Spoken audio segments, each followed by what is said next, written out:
உலகம் எனக்கென்றும் விளங்காதது, உறவே எனக்கின்று விளங்கானது.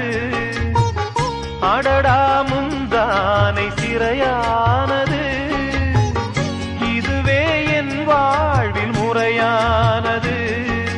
பாறை ஒன்றின் மேலே ஒரு பூவாய் முளைத்தாயே, உறவுக்கு உயிர் தந்தாயே.